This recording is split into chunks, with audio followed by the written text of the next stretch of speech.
Okay, so when you are ready, feel free to introduce yourself, introduce the run, give me a countdown of when you want the timer to start, and we will get started.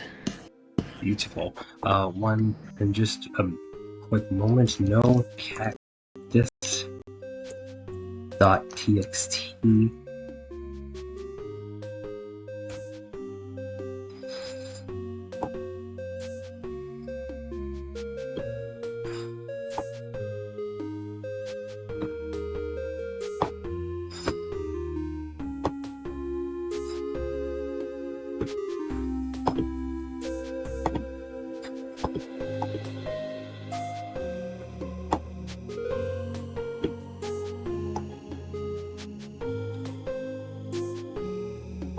Okay, I think this is as good as it gets. Ready.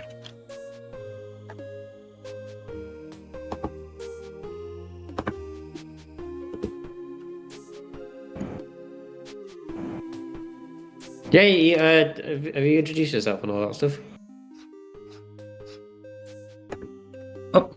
Oh, am I on Your now? run's live.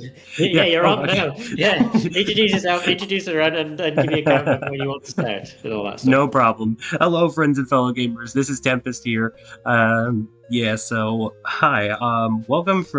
Hello from Vacation Paradise. Basically, I am conducting things while a little bit away from home. But my apologies for a little bit of a flub on my part. But hey, we managed to fix things. We're here, and we're doing something a little different instead of Gunvolt. Instead, I'm going to be presenting to you what is probably the best thing I could actually show right now.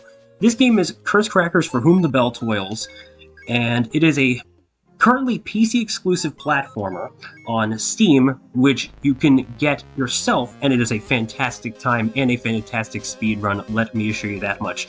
But basically, this game came out sometime, this month actually. It came out at the end of this month last year, so it's almost 1 year old. Even better, in 5 days after today, it's coming out for Nintendo Switch, and I think you all are in for a treat. But yes, this is a indie platformer. I'll explain a few things about it as we go along, but I'm going to be running for you all the any percent no Cactus category with Bell.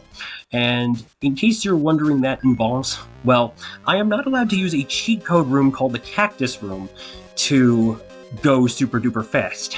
Instead, I got to use everything else that is at my disposal.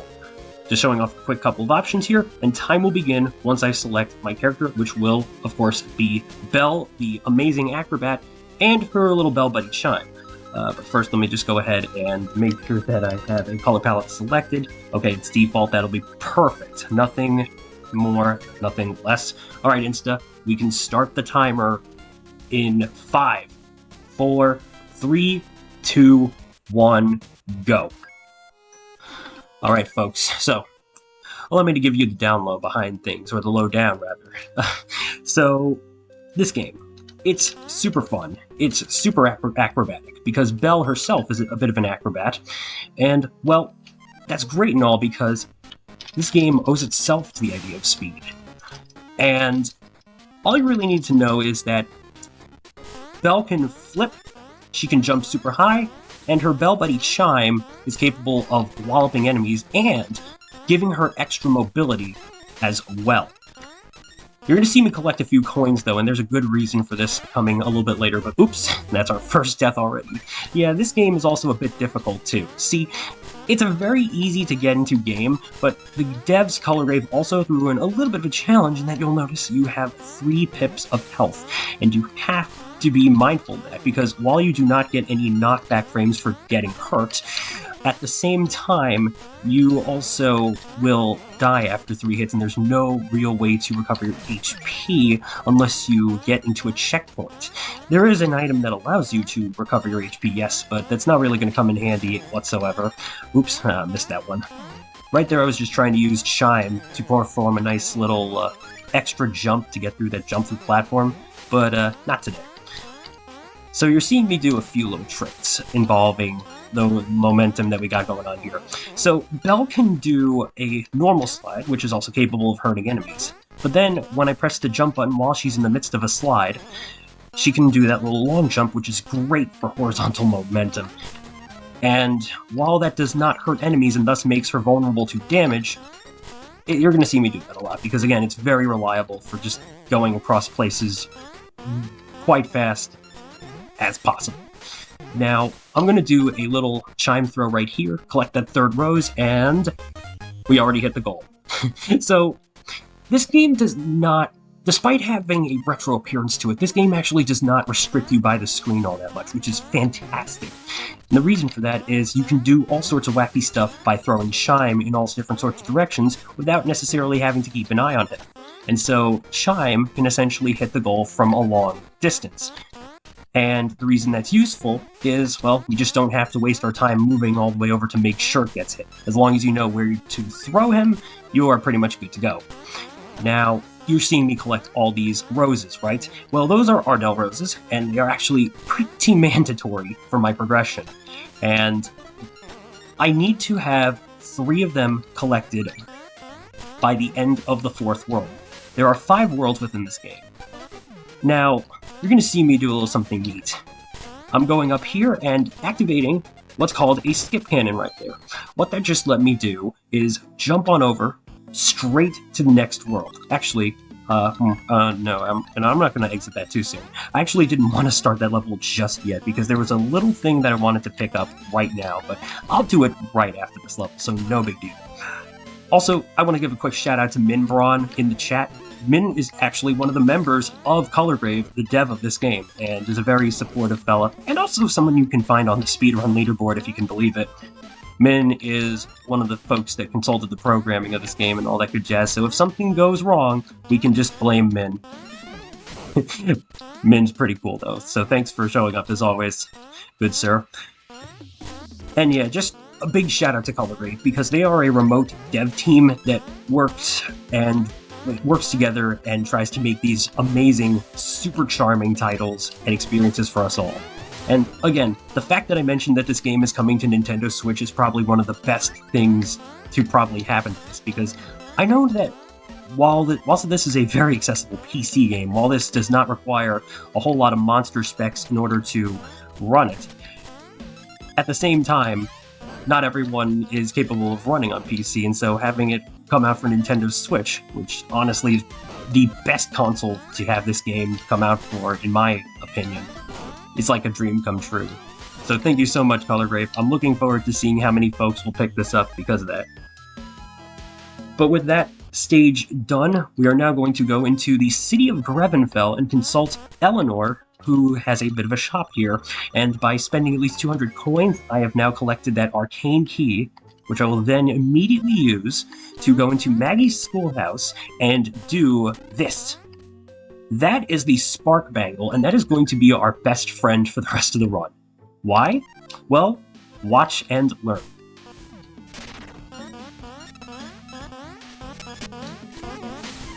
And you can basically see why we can go super fast in this game.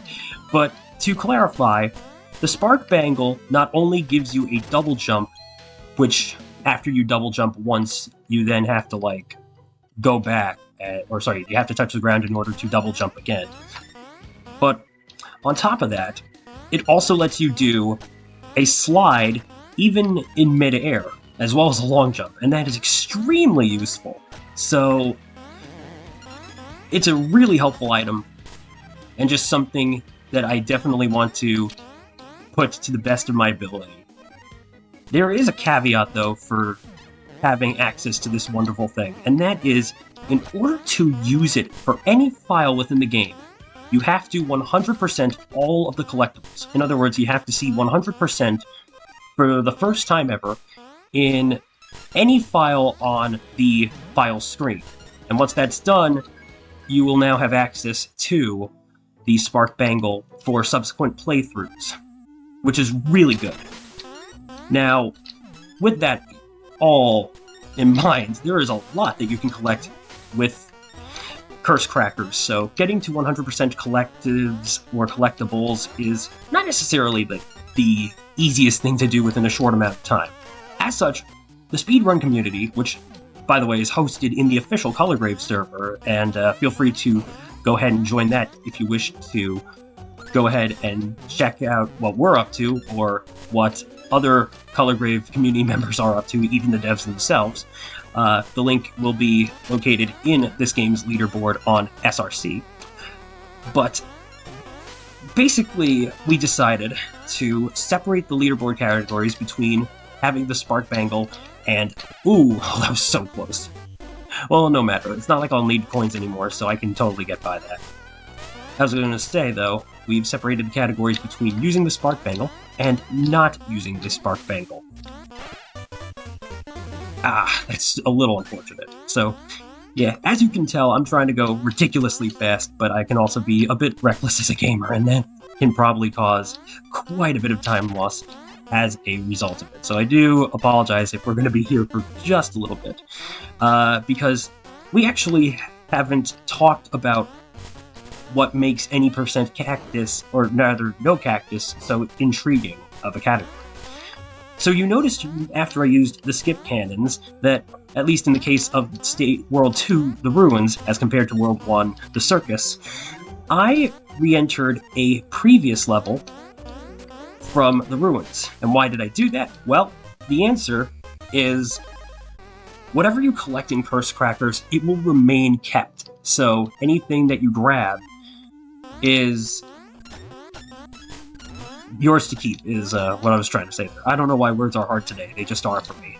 Especially when I'm running the game, though, I guess. But, yes, as I said, anything you collect in this game is kept. And after the fact, you can just go ham as much as you'd like wherever else. But once I've done the skip cannon, only once I've gotten the skip cannon can that happen. Meaning that for the first 2 stages, I still have to, complete them. So you can imagine that there's still a little bit of normal stuff to be done. Normal in air quotes, of course. By the way, the advent of the no cactus category came from the fact that this was the original any % category. This was how we used to do things, and then we decided, well, no harm, no foul in using the cactus room, so we'll just now separate things, and this is basically the new name for now. And yeah, we've gone through a lot of slight changes, but all in the name of making the leaderboard and the speedrun even more diverse, which I can certainly say is something I very much appreciate about this game on the whole. There's just so many ways to play it, take my word for it, and it's not all that expensive whatsoever. It only goes for $15 on Steam, and I imagine it will be the same price on the Nintendo eShop. Now, there are a couple of things I can also do for more momentum with Bell. For instance, if I were to time my jump input just right, there we go, just like that, with Chime making contact with Bell, or if I do, say, jump on a bounce pad, my vertical momentum will exponentially increase. It's kind of like a jump proxy or something like that, where I guess the input itself sort of stores into Bell colliding with the platform or the bouncing, and thus it allows her to go extra high, and that's the best way I can really describe it. But yeah, we are now into the library world, and unfortunately, this is where the use of the skip cannons comes to an end, as they are only located within the second levels of the first 3 worlds. Not much we can do about that. Now, with that in mind, I still got some Ardell roses to collect, and we're still gonna go through a few of these things pretty normally as can be here in the library world. Every 3rd and 5th level of the game involves a boss at the end of the stage, and that will be the case for Argus, who we will say hello to once I get into Library 3.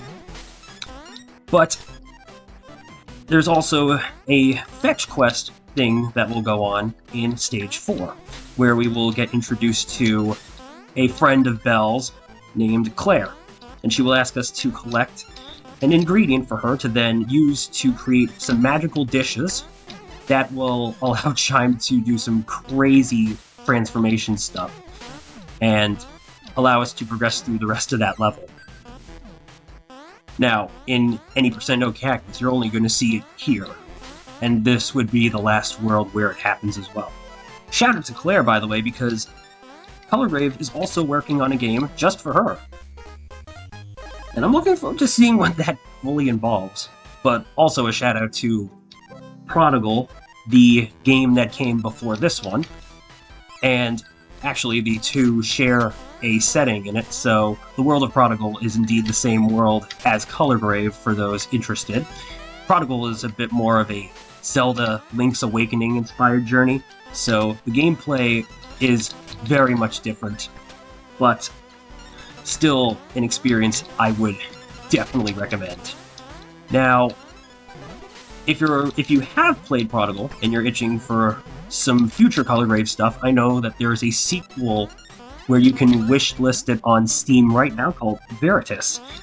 So yeah, if that sparks your interest, then go ahead and check it out right now. Again, the name of the game is Veritas, and I'm looking forward to seeing how it all works out. But in due time, my friends, in due time. Alright, Argus time. So, Ardes. I always pronounce it as Argus. It's not easy to remember his name for some reason, but we're basically playing Pong with him. But then I'm also going to be a cheater and toss Chime like so to break some blocks, and then keep it going. Oop. Oh, okay. So I need to score 3 points on him, and the third one's coming up right now. He's done so. If he scores 3 points on me, however, then I'm basically dead. So I have to reset, or at least restart the fight. And with that, we've now entered the first, or rather the only, fetch quest. And we're going to make this click. Hi, Claire. Bye, Claire. I'm going to now zoom. Collect a few more roses. Eventually pick up the spirit fruit, give it back to Claire, and that'll create the Phantom Plan, which you will see very, very soon. But for now, Insta, I think we've got a very good time to pass it on over to you for any messages and whatever else our wonderful audience needs to know right now. So take it away, my friend. I don't think we have any new donations in at the moment, but if anybody does want to donate, then please do so. I'm going to put the donation link in the chat for you all. So please go to that donation link. That will redirect you to the PayPal page that we're using to fundraise for Yellow and Blue. They're a community hub based in Wrexham in North Wales. If everybody should know about Wrexham nowadays, I suppose, because it's quite famous. So if anybody does want to donate, then please do so by going to that link. And also, of course, every donation of £5 or more will enter you to the giveaway for an InstaYabathon mug and coaster. And obviously, in multiples of 5 as well. So if you donate £10, then you'll get 2 entries. If you donate £20, you'll get 4 entries, and so on and so forth.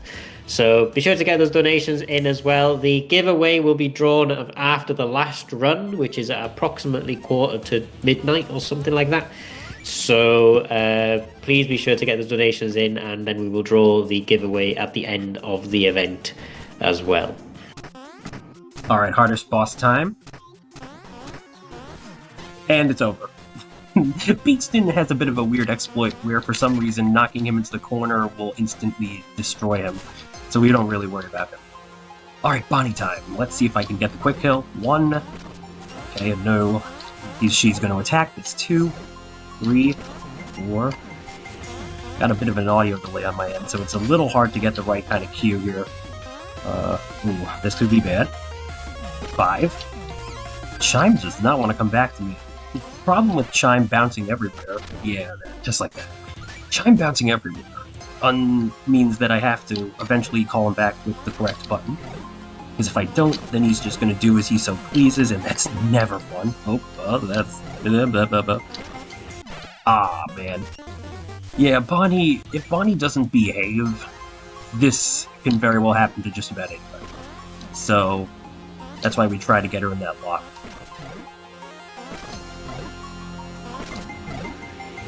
One more should... Oh! Okay. Serious time. Hang on a second.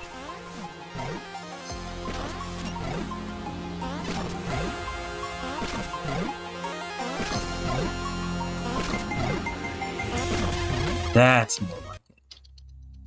Okay, cool. And so, we're just going to skip a bunch of dialogue. Go into this portal. Ooh. Okay, that is unfortunate. Let's see here. I am missing a singular rose. Let's see if we can't do something about that. Oh, that'll do it. Okay. So that is a little unfortunate, but luckily any rose that I collect will do the trick. Like I said, I needed 30 in order to open up the gate, and yeah, admittedly that hardly happens for me in a run, but I wouldn't put it past myself if it were to. I do try to follow a series of notes in order to not have to worry about such conflict, but yeah, like I said, it can happen to anyone, just like how Bonnie's fight was going to me. It just about can. Alright, well, let's try this again. I probably could have picked a much easier rose to save myself way more time, but I was just trying to go for the first one that I figured I could go for, because, yeah, I picked stage 4, that's another fetch quest. So, I guess in hindsight, maybe this wasn't the best.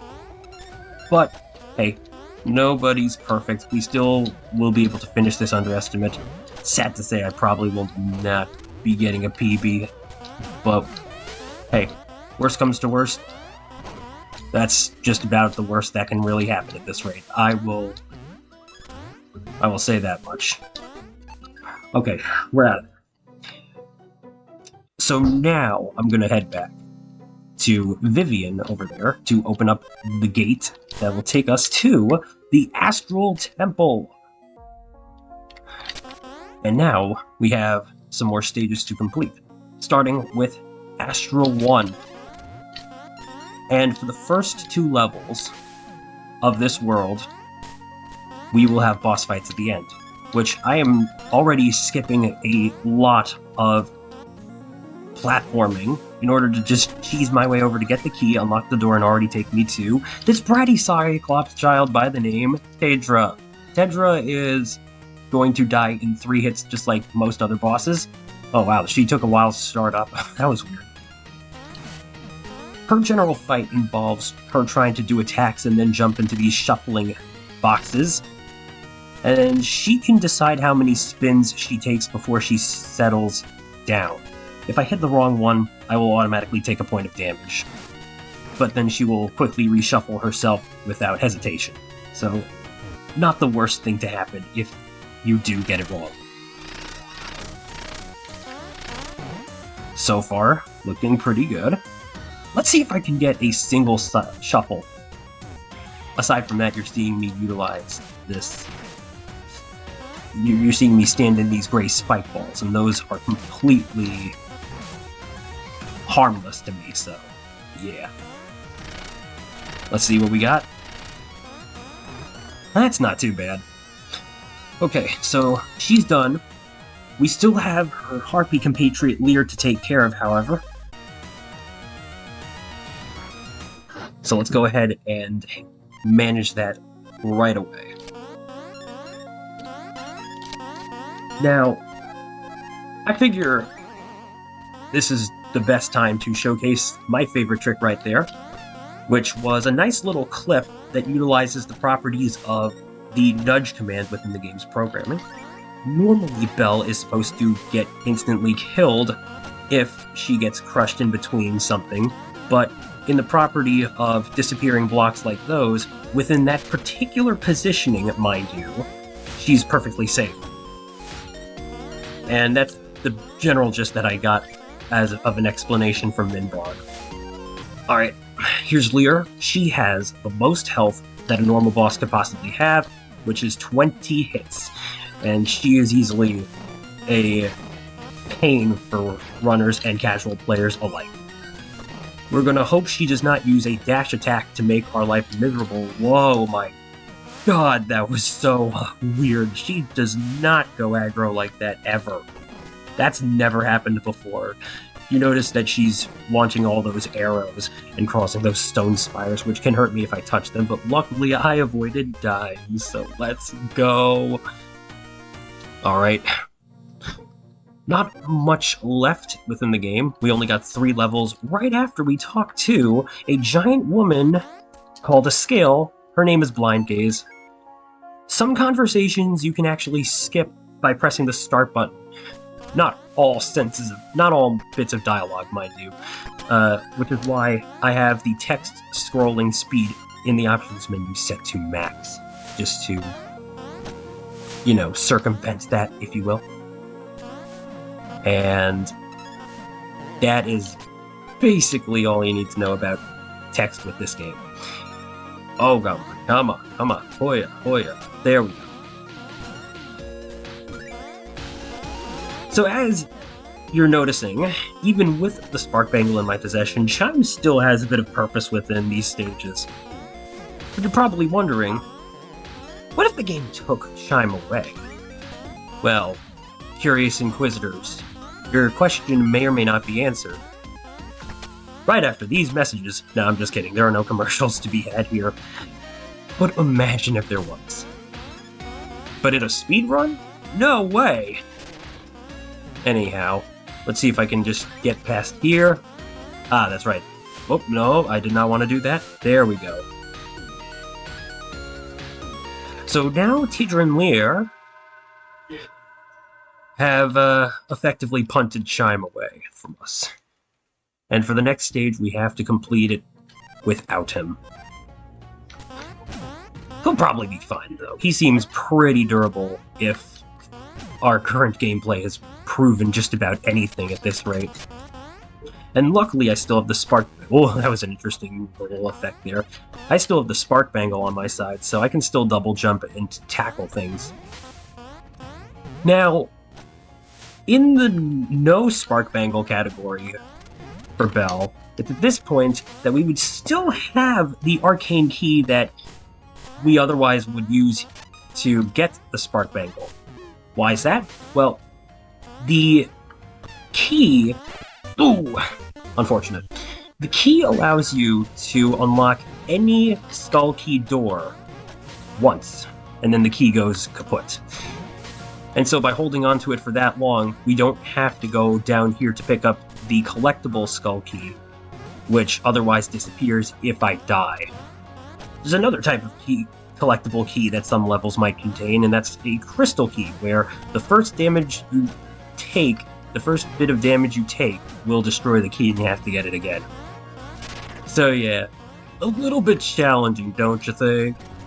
But yeah, let's get past these enemies, into the goal, and now we move on to the final boss, which is going to be that little fusion from earlier, Liadra. Now we are still without Shine, but this is where we have saved Bonnie, because earlier she did get kidnapped by Tidra and Lear. Or Tedra, or whatever her pronunciation is. And now it's time for us to use the scythe on her. By the way, Bonnie is Belle's rival of the story, in case that was not obvious. But Tidra and Lear wish to drop a giant rock formation on the world to effectively wipe out the living world population, and we're gonna prevent that. We're gonna save the entire planet. So time will be coming up, but not on the final hit of this boss. Rather, it will be on the cutscene once we defeat her in Phase 3, particularly the first frame that the text box shows up. And really quick, you're noticing me deal a lot more damage with the scythe when Belle has taken a point of health away. And... time. And that, my friends, is Curse Crackers, For Whom the Bell Toils, any % no cactus, Bell mode. Thank you all for taking the time to watch this run. I very much appreciate being able to do something for InstaSpeedathon, as it's been quite a while since I've been able to do so. And I would like to give an immediate shout out to the Curse Crackers speedrunning community for putting a lot of work into this game, even before when the full version had yet to come out, and they only had the demo to do, which, unfortunately, the demo is no longer available to play, but let me assure you, this game is very much worth the buy. There is a lot that you can do. Not just going fast, not just collecting things, but just the fact that this game is so fun, so accessible, just so charming to look at. And the fact that it's coming to Nintendo Switch, how could you not want to play this on the go? I mean, of course, if you happen to have a Steam Deck, that's also possible too. But yeah, no, please support Colorgrave. They are a great dev team. They've honestly become one of my favorite indie devs around, alongside Inti Creates and many other fantastic dev folks that have made their mark in the world of constantly expanding gaming. And with that, if you would like to join our community and join the speedrun yourself, once again, the Colorgrave server link will be on the speedrun.com leaderboard for any of their games. And, oh, well, looks like we forgot about Clyde, which was Belle's date from earlier that got kidnapped. Oh well. Alright, friends. If you'd like to follow me, my Twitch is TempestMask1000, as well as my YouTube channel. And my Twitter, not X, my Twitter is It's Tempest Steve, where I will post streaming updates because I am no frequent streamer, and obviously I'm going to be taking a bit of a break since I am on vacation right now. But Insta, thank you for having me, and once again, sorry I had to change that. I got into a bit of a bind and we had to change things up a bit, but I'm glad we were more than able to work it out. Please continue to support the rest of this event. We've got a great charity that we are helping along the way, and thank you once more for having me for the very first InstaYabathon. Take care, everyone, and until we next meet, ciao amici. No worries, thank you very much. We're now going to go over to our penultimate run of the marathon, which is going to be 50 Cent Blood on the Sand. That's going to be Mr. Matt Internet run, and we are second to last run of the day. After that, we've got Backyard Skateboarding by TP Salt. And then we're going to draw the giveaway. So be sure if you want to be entered to that giveaway, you have to be in it to win it. Donate at least £5, and any multiple of 5 will count as an entry to that giveaway for an InstaSpeedathon mug and coaster, which we will send to you if you win it, of course. So be sure to get those donations and exclamation mark donate in the chat. We've only got about 2 hours left, 2.75 hours left of that giveaway, of the giveaway to, donate to the giveaway or to be entered into that giveaway. So be sure to get those entries in if you really want to take part. And obviously the donations go towards the Yellow and Blue Hub as well, which is a community hub based in Wrexham. Thank you very much to Tempest Mask for the run, and we will see you again soon.